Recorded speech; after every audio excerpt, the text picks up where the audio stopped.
ẹ̀yin àgbààgbà ẹ̀yin yóò bí tèmi ẹ̀yin ọmọ Yorùbá tó tọ́ ìjókòó ẹ ronú. Ó dàbẹ́ ni pé ìpànìyàn let me put it that way kò tiẹ̀ wá tún kò rampant ní náà tẹ̀ ṣàkíyèsí ni lẹ́nu tí Tinubu débẹ̀. Ó dàbẹ́ ni pé ìpànìyàn yẹn lò ní nọ́ọ̀tì lọ́hùn ó wá rampant nísàlẹ̀ níbi tí president wà. Ẹ jọ̀ọ́ kí ló fà á? Ìpànìyàn ó dàbẹ́ ni pé ó ṣọwọ́ lọlẹ̀ díẹ̀ lókè ọya, ṣùgbọ́n nísàlẹ̀ níbí nílẹ̀ Yorùbá ó wá ń di lemọ́ nígbà tó jẹ́ pé ọmọ wa ló lórí army, ọmọ wa ló lórí ọlọ́pàá, ọmọ wa ló lórí DSS, ọmọ wa ló lórí custom, ọmọ wa ló lórí immigration. Ẹ jọ̀ọ́ kí ló ń ṣẹlẹ̀? Pánsá òfúnra ó jóná, agbá òfúnra kò lóyún, ọ̀bọ òfúnra kò dèèyàn, àgbà tí òfúnra ìmọ̀ ń jìn kò tó ní. Ẹ̀yin ọmọ Yorùbá kí ló dé tẹ̀ fúnra? Don't forget to subscribe, comment, share with your friends to have access to this kind of content that you have here. Don't forget to subscribe. I love and respect you. I'll be right back. Lẹ́ni olóyè àtàkì tó ti wáyé lẹ́ni, olóyè kidnapping tó ti wáyé lẹ́ni, olóyè ọmọ Yorùbá tó ti dígbé lẹ́ni, olóyè ọmọ Yorùbá tí wọ́n ti pa lẹ́ni. Adẹ̀lẹ́yìn ọmọ Yorùbá ọjọ́ tí ọ̀sán ọmọ Yorùbá ní position a nítorí pé kò sí Yorùbá ń bẹ̀ ni. Kí ló dé tó sì fi rí bẹ́ẹ̀? Torí pé ẹ̀yin ọmọ Yorùbá lẹ wà ní position. Ọmọ Yorùbá ló jẹ gómìnà Ondo state, kì í ṣe Fúlàní ló jẹ gómìnà Èkìtì state, gómìnà Ọ̀ṣun state kì í ṣe Fúlàní, ọmọ Yorùbá ni, gómìnà Ọ̀yọ́ state ọmọ Yorùbá ni, Ògùn àti Èkó Babájídé Sanwó-Olú ọmọ Ìgbò kì í jẹ́ bẹ́ẹ̀, ọmọ Fúlàní ò jẹ́ bẹ́ẹ̀. Dàpọ̀ Abíọ́dún àbí lọ́jọ́ ọdún, Adédàpọ̀ tàbọ́ládàpọ̀ Abíọ́dún ọmọ Yorùbá pọ́nbélé ló ń jẹ́ bẹ́ẹ̀. Wọ́n ń sọ ọmọ Fúlàní, wọ́n ń sọ ọmọ Ìgbò. Kí ló ń ṣẹlẹ̀ tí ìpànìyàn yẹn fi ń rámpáǹtì lójoojúmọ́ tẹ́yìn tẹ́ẹ̀dẹ̀ jẹ́ àdarí tí gbogbo yín ò dẹ̀ rí nǹkan kan sí?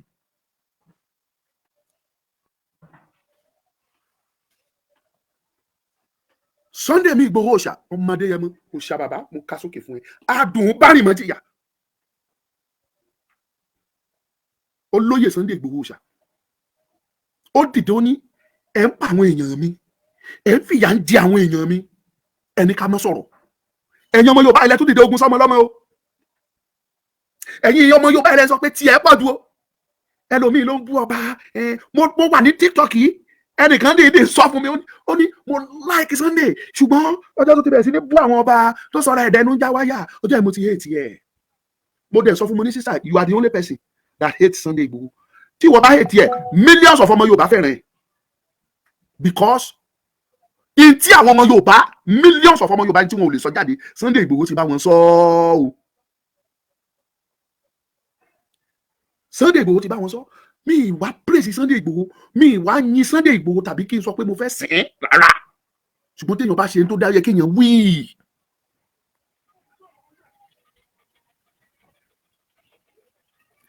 Sunday wá jáde lẹ́nu ọjọ́ mélòó kan ó sọ wípé rally máa wáyé, wípé pípànìyàn yẹn tún ti wá gbòòrò sí i.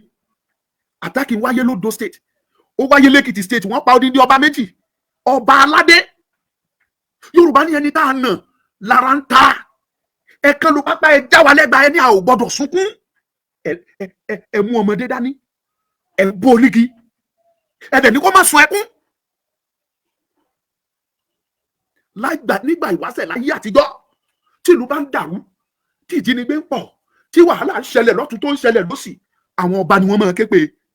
Wọ́n sọ ọba tí ò bá rí solution wọn ni kó lọ ṣígbá, kó lọ kú sọnù kẹ́lòmí ìjọba kí ìlú lè rojú kó lè tòrò. Ẹni Sunday bú ọba, Sunday dẹ̀ lóhun ò bú ọba mọ́, ó tún jáde ó tún kí ẹ̀yin bàbá wa, ẹ̀yin kábíyèsí gbogbo, ó pọ́n yín lé, ó yẹ ẹ̀yin sí, ó túbá lọ́dọ̀ bàbá wa Ọọ̀ni Ilé Ifẹ̀, ó túbá, ó bẹ̀ẹ́ ní ìbábá àti ìkọ̀kọ̀, gbogbo ẹ̀yin lọ́ba gbogbo yín lọ́mọ tún bẹ́ẹ̀ pé ẹ má bínú, ara ló ta òun. Síbẹ̀síbẹ̀ kò sí tẹ́ ẹ ṣe. Ẹ̀yin tẹ́ ẹ̀ pàpà fẹ́ rìn ẹ̀ pàpà fẹ́, ẹ̀yin tẹ́ ẹ̀ pàpà rí ti ẹ̀rọ ẹ̀ pàpà ríro, òun náà ò dẹ̀ rí tẹnikẹ́ni rò. Bó ṣe sọ yí pé mo fẹ́ kórúkọ mi ó wà nínú àkọọ́lẹ̀ pé mo wà lára àwọn tó jà tó gba Yorùbá nínú ìgbèkùn, bẹ́ẹ̀ mi tèmi náà ń fẹ́ nìyẹn. Bumi talk, God bless you, my mommy Bumi one, God bless you. Ó tọ́jọ́ mẹ́ta mọ́mí mi ẹ ti fọ Omoluka alẹ́ kí ló dé, ẹ má wo mi ràn ẹ dákun. God bless you, my mommy. Ọmọlọ́mọ ń sa ipá ẹ̀, ó wá sọ fún mi pé ìpànìyàn ìmà tó ti ń pọ̀ sí i. Wọ́n àtàkì l'Ogun state, wọ́n attack l'Ọ̀yọ́ state, wọ́n attack l'Ọ̀ṣun state the same month, wọ́n attack l'Ondo state, wọ́n attack l'Èkìtì same month nílẹ̀ Yorùbá kan náà. Ẹ̀yin security agency ẹ̀rí kankan ṣe tẹ́jọ́ ọmọ Yorùbá o, ọ̀gá ọlọ́pàá ò rí kankan ṣe o, ọ̀gá DSS ò rí kankan ṣe o, ọ̀gá sójà ò rí kankan ṣe o, ọ̀gá custom ò rí kankan ṣe o, immigration ò rí kankan ṣe o. Ọmọ Yorùbá ni gbogbo yín o, ẹ rí kankan ṣe o.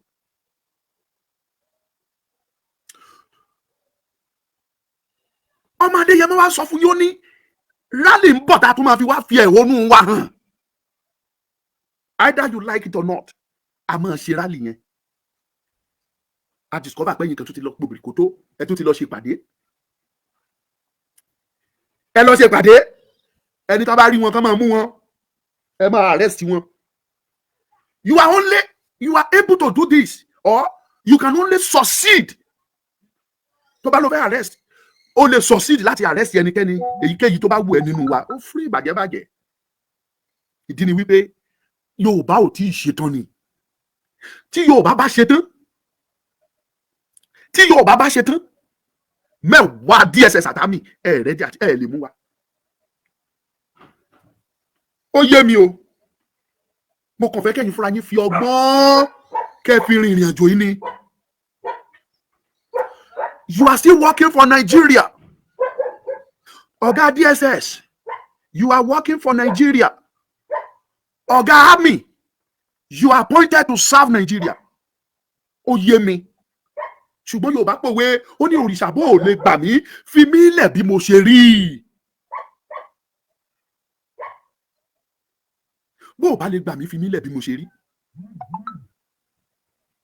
If you cannot render any assistance for Yoruba people, let us defend ourselves. Let us tell the whole world what we are facing. It is our right. We will keep on arresting anybody that say anything about Yoruba. And because there's sort of an we don't want anything to disturb our 2027 election. So bá wọ Ọlọ́run nínú àánú ẹ̀ kò ní jẹ́ kí election kó wáyé ní 2027. Kó wá ń ṣàwálà ní jẹ́ kó wáyé fúnra yín lẹ máa yìnbọn sára yín lókè lọ́hùn, àtòkè lẹ ti máa para yín bọ̀. Àtòkè lẹ ti máa fèsì ara yín tí gbogbo ẹ fi máa dàrú dé sàlẹ̀ bí tá fi pín.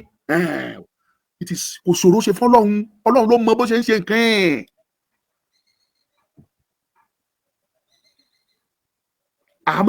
Àmọ́ sọ ẹni tó bá létí ni kó gbọ́.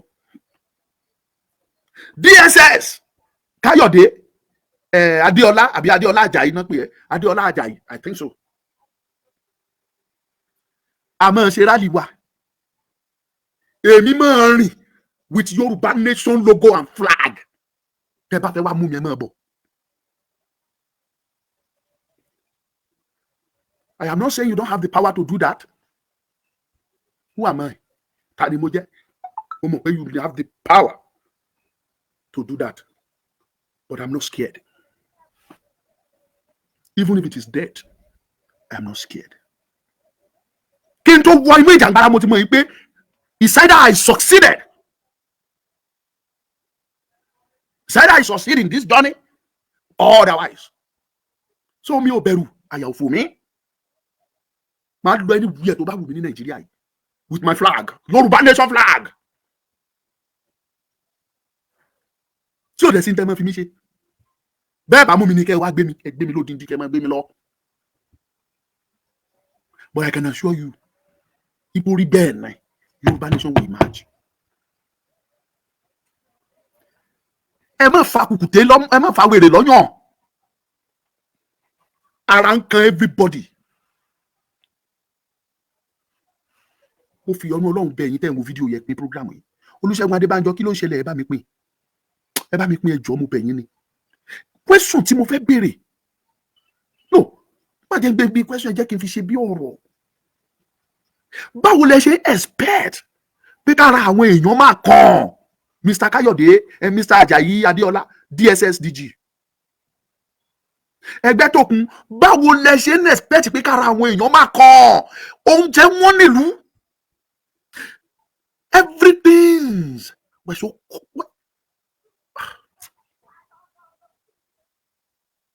The inflation is too high to bear for anybody. abọ́ ráìsì dogun, ó di góòlù, àti rabọ́ gàrí jẹ ó di wàhálà, àti rán ọmọ lọ sùn di ìṣòro. Gbogbo kí ni wọ̀nyí lé kókókókó. A lot of people were sitting on a certain place thinking beyond or above their level tí wọ́n lè endure. Wọ́n ti ronú kọjá bí tó yẹ ká ronú dé, torí pé kí ni wọn ò ní ìrètí kankan. Ẹni tó ń ronú pé báwo ni mo ṣe fẹ́ ṣe ọ̀rọ̀ ọmọ mi, bóyá ọmọ ìkan tún lọ síkì, ìkan wà ní school, ìkan síkì, ìkan fẹ́ jẹ, àwọn kan wà nínú ilé, kò sí bá ṣe máa jẹ, kò sí bá ṣe máa mu, bóyá ó tún ní ìyá tó járúgbó, ẹ wà máa burú ẹni kò tọ́jú ìyá ẹ̀, òun fúnra ara ẹ̀ gan ò tí ì rí kankan jẹ débi tó ti fẹ́ tọ́jú ìyá, tó ti fẹ́ tọ́jú ọmọ. Ó wá jókòó sójú kan, ó ń ronú, ìrònú yẹn fẹ́ ba yí ẹ̀ jẹ́.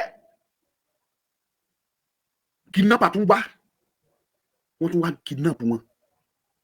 Wọn ò tún jẹ́ kí kò tún sí ìfọ̀kànbalẹ̀ lórí security fún wọn. Ó tún ronú pé jẹ́ bóyá kí n tiẹ̀ lọ sóko díẹ̀. Ó tún dénú oko, wọn tún pàdé ikú òjijì lọ́wọ́ Fúlàní. And you said kára ìnáwó kan, ẹni ká má jáde, ẹni ká má sọ̀rọ̀, ẹni tá a nà lára ń ta, ẹni tá a kó lẹ́gba ló ń sunkún, ló lẹ́nu àti sunkún. Báwo lẹ ṣe expect ẹni tí inú ẹ̀ ò dùn already gan, tó tí ìbànújẹ́ dorí àbá ẹ̀ kodò, tí security challenge tún bá ń fínra. Yorùbá nílé sanmi dùn joyè. Ìwọ tó bá rí oúnjẹ jẹ tó rí kankan ṣe, bó bá rí ilé ẹjọ́ kò sí lálàáfíà, ṣe bí ìbá dáa, ò tún rí ilé ẹjọ́ kò sí lálàáfíà. Ìbẹ̀rù bojo ò jẹ́ kó lè jókòó sílé.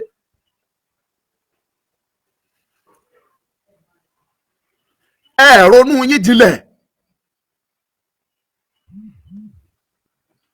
Ẹ ronú yín. Kẹ́ ẹ ro àròjinlẹ̀. Sọmọ Yorùbá ni yín tẹ́ bá parí position yín. That position is not forever. That position is for a limited time. It's not for perpetuity. It's not perpetual. Kì í ṣe nǹkan tẹ́ ẹ máa ṣe lọ títí ayérayé. It has a limited time. Ó lè dọ́là kan yọ ẹ́. Kí wá nípa ẹ? Kí ni a fẹ́ sọ nípa tiẹ̀ tó bá lọ fún ìran ẹ? Ọ̀gá DSS, ọ̀gá ọlọ́pàá, ọ̀gá sójà, bá a bá rán ni níṣẹ́ ẹrú, á fi tọmọ jẹ ni.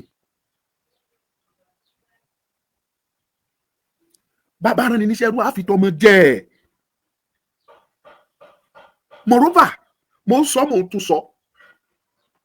Àwọn òpònú ayérada torí wọn tọpọlọ orí wọn dorí kodò, òun ló máa fi Sunday Igboho wé Nnamdi Kanu. Látọjọ́ tá a ti ń ṣe Yorùbá nation wa, tá a ti ń pariwo Yorùbá nation, àbá nǹkan ìlú jẹ́rí o. We have never for one destroy anything, any public property or personal property of anybody. Àti ìbá nǹkan ní nǹkan jẹ́rí. Ẹni tó dẹ̀ jádarí fún wa tó dó lórí wa, bàbá wa Professor Banji Akintoye, has never for once gave an order. He may go there and destroy that place. I am saying this emphatically, that it has never happened before. And that is part of the reason I chose him as my leader. Sunday Igboho tí gbogbo yín wò níjọ́ tí mo ti ń tẹ̀lé ọmọ Adéyẹmọ.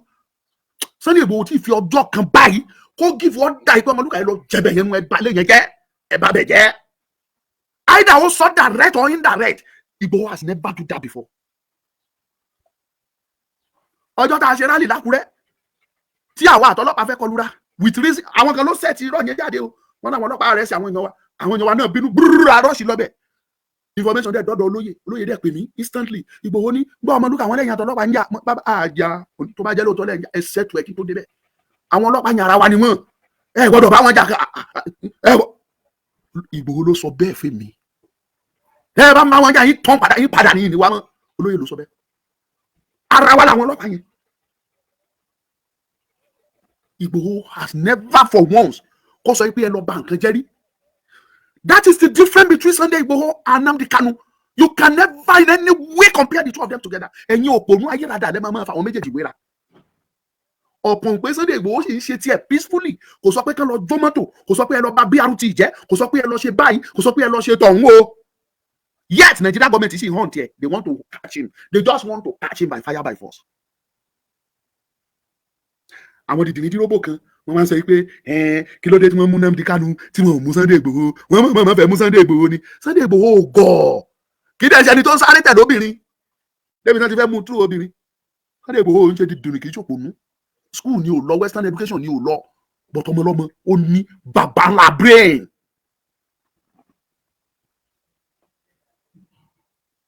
Wisdom is what God has gifted him. Ọlọ́run ti fún ní ẹ̀bùn ìmọ̀ àti òye ó pọ̀ lápọ̀jù. Kí ló dé tá a fẹ́ sọ pé a fẹ́ dàlúrú? Àwọn tá a fẹ́ jà fún a tún fẹ́ lọ dábẹ̀rú. Kí wàá ní ẹsẹ̀ ìjà tá a fẹ́ jà fún wọn?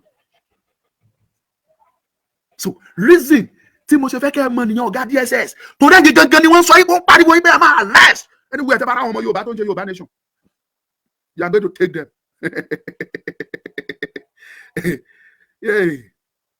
Mr. Adéọlá, ẹ lè mú wa tọrọ ọmọ Yorùbá ni ẹ àjọlé bàbá ẹ. Sunday Igboho dey give any other pé ẹ lọ jọlé. It has never happened. Come out and prove it to the whole world. Tẹ́ ẹ bá gbọ́ ní pé Yorùbá nation attack any police force or military or anywhere, ẹ jáde kẹsọ bóyá pé a máa attack wọn rí o. Tàbá dédé lọ kọlu lé onílé. Upon that they still call us a cowards. Wọ́n ló jó ní Yorùbá. Bó yẹ ká lọ máa kọlu màlúù ká máa pa màlúù wọn. We didn't do that because any conscience had any respect for lives, both animals and human. That is why it is pé Igbo ní cowards. Tó ṣe jẹ́ Yorùbá lẹ rí pé ní cowards. That is ojo. Wọ́n láwa Yorùbá wọ́n ló jó ní wá.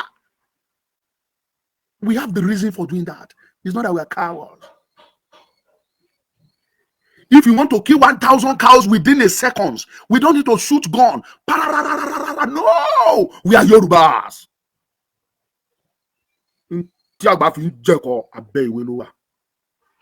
But we didn't do that. Our leaders will give what I work. Go and do it. They didn't do that. And yet, you are still planning to hunt us.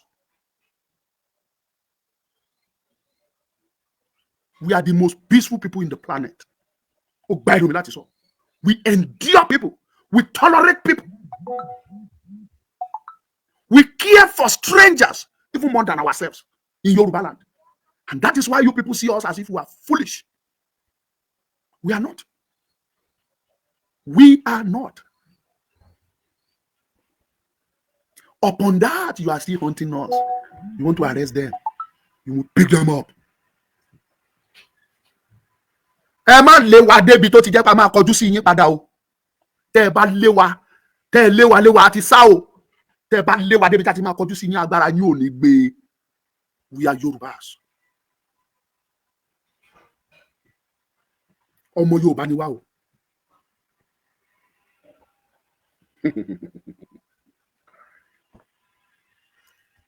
Ẹ fi wá lẹ̀ jẹ́jẹ́ wa. Ẹ já ṣe ní tá a bá fẹ́ ṣe. Rally yẹn a máa ṣe. Wàláhì tálá ẹ̀sùn mọ́bílá ìjẹ́sì kìyàlá kò sí tó máa yẹ níṣẹ́ ni ò sí ń dá yẹ ṣá.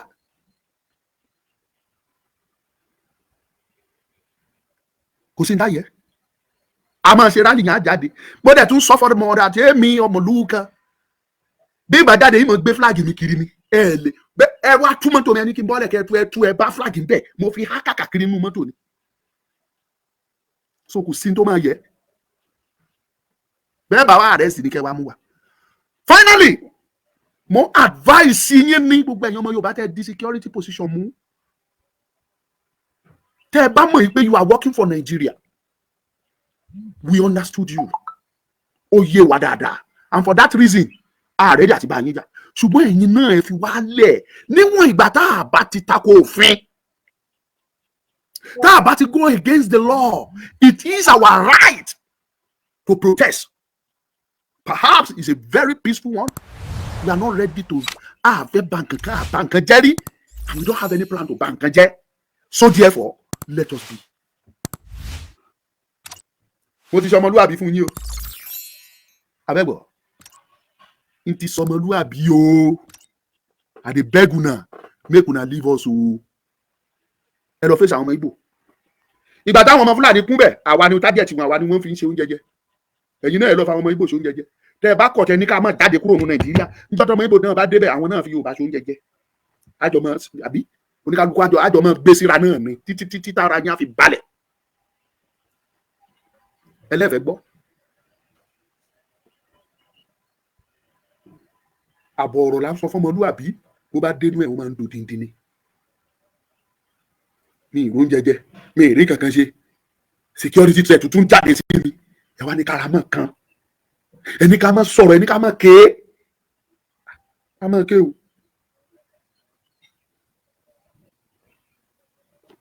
Omoluka is my name. Ojúlówó ọmọ Yorùbá, a respectful Yoruba person. I love to respect people in position, in power.